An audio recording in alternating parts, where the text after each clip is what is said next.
Halo, perkenalkan saya Uswatun Hasanah dengan NIM 231154448. Saya dari kelas IF02. Perkembangan teknologi komputer dan arsitektur.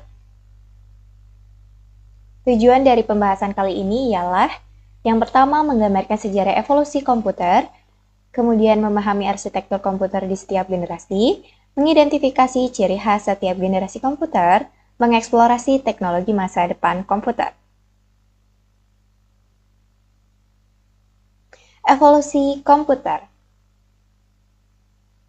Generasi pertama dimulai pada tahun 1940 hingga 1956 dengan komponen utamanya ialah tabung vakum, berciri khas menggunakan tabung vakum untuk sirkuit logika, berukuran besar dan memerlukan daya listrik yang besar, menghasilkan banyak panas, menggunakan bahasa mesin untuk pemrograman.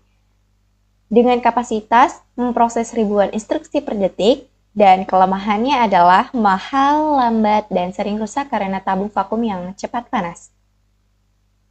Berikut adalah contoh dari generasi pertama, yaitu ENIAC atau Electronic Numerical Integrator and Computer. Selanjutnya, pada generasi kedua dimulai pada tahun 1956 hingga 1963 dengan komponen utamanya transistor dan berciri khas transistor menggantikan tabung vakum membuat komputer lebih kecil, lebih efisien, dan lebih hemat daya. Penggunaan bahasa tingkat tinggi seperti COBOL dan Fortran, penyimpanan data menggunakan magnetic core dan magnetic tape.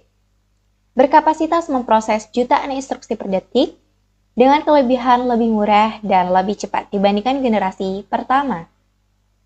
Berikut adalah contoh dari generasi kedua, yaitu IBM 7090.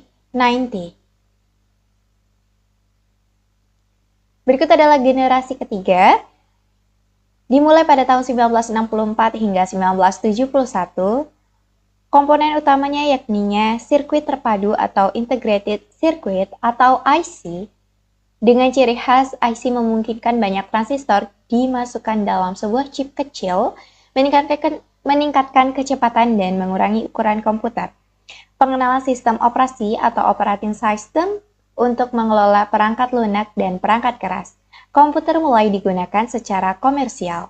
Berkapasitas mampu melakukan multiprocessing atau menjalankan beberapa program secara bersamaan. Dan kelebihannya adalah lebih cepat, lebih andal, dan lebih murah dibanding generasi sebelumnya. Berikut adalah contoh dari generasi ketiga, yaitu IBM 360. Selanjutnya, generasi keempat dimulai pada tahun 1971. Dengan komponen utamanya yaitu mikroprosesor. Berciri khas, mikroprosesor adalah IC yang menyatukan semua fungsi CPU dalam satu chip. Penggunaan komputer pribadi PC mulai populer, diperkenalkan perangkat lunak, GUI, atau Graphical User Interface seperti Windows and Mac OS. Penggunaan jaringan komputer, internet, dan komputasi awan, cloud computing. Berkapasitas dapat memproses miliaran instruksi per detik, dengan kelebihan komputer menjadi lebih kecil, lebih cepat, lebih terjangkau, dan dapat diakses oleh masyarakat umum.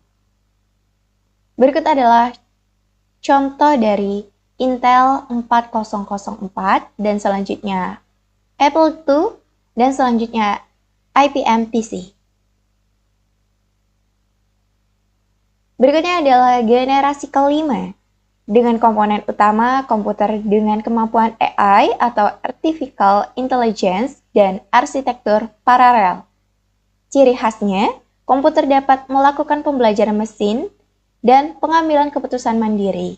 Penggunaan prosesor kuantum yang sangat cepat, peningkatan dalam teknologi cloud and edge computing, teknologi blockchain, IoT, dan AR semakin berkembang. Kelebihannya ialah mampu menangani permasalahan yang kompleks dan besar dengan kecepatan yang luar biasa. Berikut adalah contoh dari generasi kelima, yakni komputer kuantum IBM Q, komputer berbasis AI seperti DeepMind and GPT-4. Arsitektur komputer. von Neumann arsitektur pada tahun 1945.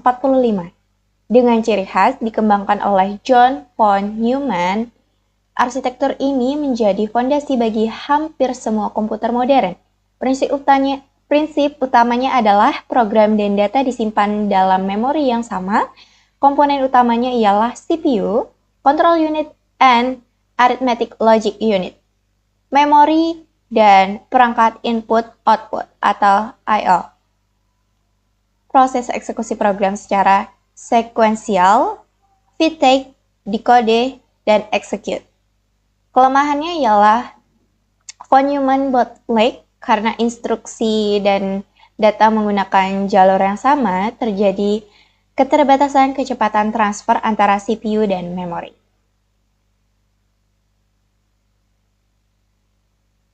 Berikut adalah ilustrasi. Selanjutnya, Harvard arsitektur dimulai pada tahun 1940. Dengan ciri khas memisahkan memori untuk instruksi dan memori untuk data, sehingga CPU dapat mengakses keduanya secara simultan. Kecepatan eksekusi lebih cepat dibandingkan dengan arsitektur von Neumann. Penggunaannya awalnya digunakan dalam komputer Mark I dan berbagai sistem tertanam. Kelemahannya lebih mahal dan kompleks karena membutuhkan dua set memori yang terpisah. Berikut adalah ilustrasinya.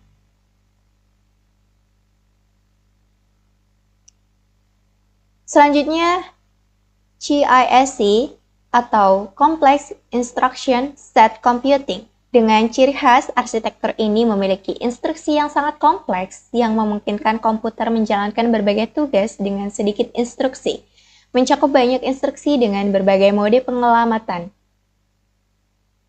Bertujuan untuk meminimalkan jumlah instruksi per program meskipun eksekusi setiap instruksi mungkin lebih lambat. Dengan kelemahan, kompleksitas instruksi menambah beban pada CPU sehingga kecepatan eksekusi terkadang menurun. Berikut adalah ilustrasi dari CISC. Selanjutnya, RISC, Reduced Instruction Set Computing.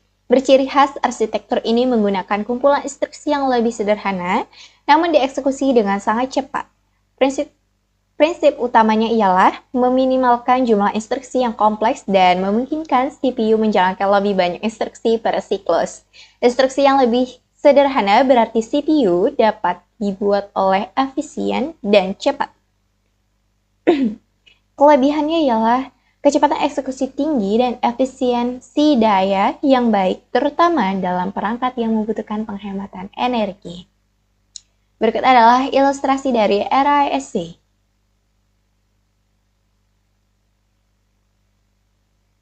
Selanjutnya, Supercalar Arsitektur dimulai pada tahun 1990. Dengan ciri khas memungkinkan CPU untuk menjalankan lebih dari satu instruksi dalam satu siklus clock dengan menambahkan banyak unit eksekusi, memanfaatkan parallelism pada level instruksi yang memungkinkan komputasi lebih cepat. Dengan kelebihan peningkatan signifikan dalam performa pemrosesan tanpa meningkatkan frekuensi clock secara dramatis. Berikut adalah ilustrasi dari Supercalar Arsitektur. Selanjutnya, Multicore Arsitektur dimulai pada tahun 2000-an. Ciri khasnya, beberapa inti atau cores dalam satu chip prosesor yang memungkinkan komputasi paralel secara bersamaan.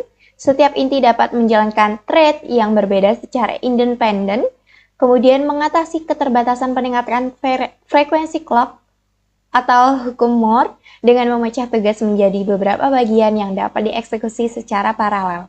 Dengan kelebihan performa lebih tinggi dalam menjalankan tugas multitasking atau aplikasi yang dioptimalkan untuk komputasi paralel.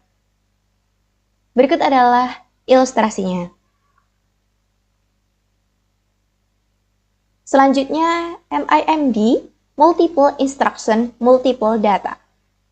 Dengan ciri khas digunakan dalam sistem multiprosesor dan multithreading Setiap prosesor atau inti dapat menjalankan instruksi yang berbeda pada data yang berbeda secara bersamaan, meningkatkan efisiensi untuk aplikasi yang memerlukan pemrosesan paralel besar seperti simulasi, grafis, dan kecerdasan buatan. Berikut adalah ilustrasi dari MIMD.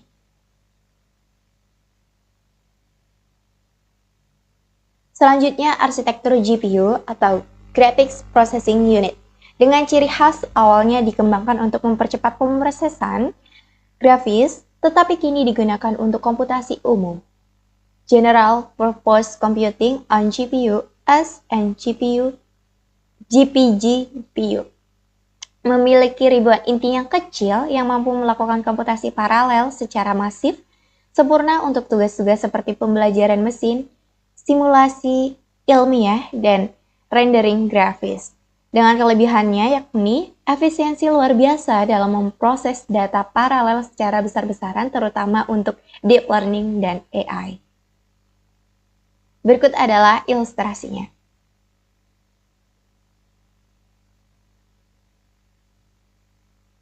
Selanjutnya, arsitektur komputasi kuantum atau quantum computing dengan ciri khas menggunakan qubit yang mampu berada dalam lebih dari satu keadaan pada waktu yang sama, superposisi. Berbeda dengan bit biner tradisional 0 dan 1, memungkinkan komputasi paralel yang sangat besar yang cocok untuk memecahkan masalah kompleks seperti kriptografi dan optimasi. Dengan kelebihan memiliki potensi untuk menyelesaikan masalah yang tidak mungkin diselesaikan oleh komputer klasik dalam waktu yang wajar. Berikut adalah ilustrasinya.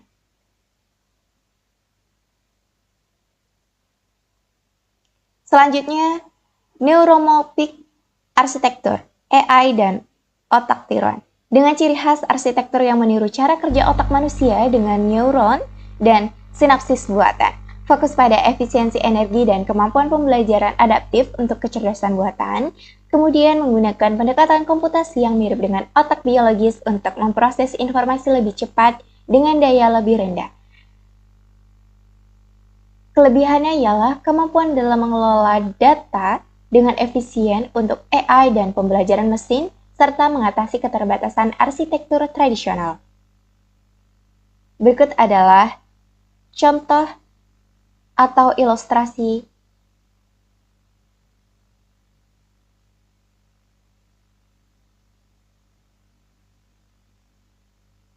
Kesimpulan. Komputer telah berkembang pesat dari generasi pertama yang besar dan lambat hingga komputer masa kini yang cepat dan canggih. Teknologi seperti AI dan komputasi kuantum akan terus mengubah masa depan komputasi.